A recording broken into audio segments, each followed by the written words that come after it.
question is going to be coming from a member of our live audience. Let's welcome RJ Nagit. RJ is a medical student and a member of UST's Actiboto, and this question is for Senator Cayetano. RJ, what's your question? What do you think is the most appropriate penalty for graft and corruption?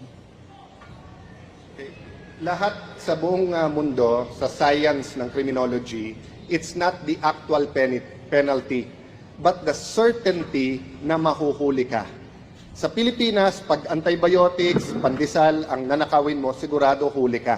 Pero pag nagnakaw ka ng malaki, magiging congressman ka. Pag mas malaki ninakaw mo, magiging senador ka. Pag barkada mo si Napoles, syempre si Napoles, i-clear ka, barkada mo siya eh. Di ba? Magiging vice president ka. At pag naging presidente ka, mga kasama mo, kasama na sa corruption. You go to the LTO, kumuha ka ng lisensya, corruption.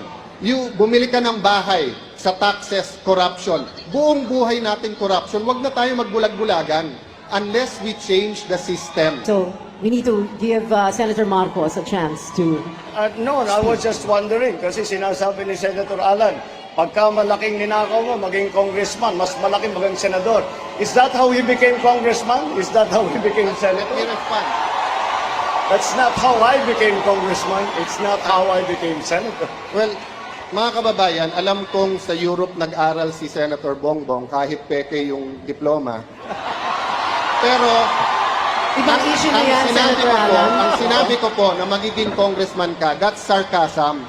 Because it applies to many, not to all. Okay. Kung ako'y naging congressman dahil corrupt, di sana hindi ako sumama sa EDSA 1, EDSA 2, hindi ako lumaban sa corruption ni Binay, hindi ako lumaban sa corruption ni Arroyo. But Senator Marcos, nasaan ka pag corruption ang pinag-uusapan? Di ba? Wala ka sa hearing. Sabi mo kanina, Senator Marcos, matagal tayong magkapartido, bakit ngayon lang bringing up? Naalala ko tuloy, nung hearing na Napoles, galit siya sa akin lumapit kasi pinapatawag ko yung isang Maya Santos. Ngayon ko lang nalaman bakit, kasi lumalabas dun sa final ngayon sa Ombudsman, yun pala ang in-between ni Senator Bongbong at ni Napoles. All right, this will be the last word on the... To be fair to you, Senator Bongbong, yun din ang akala ko.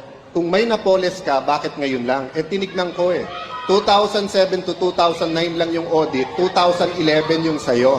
Kaya ngayon lang lumabas. Pangalawa po, hindi totoo walang basihan ang numero.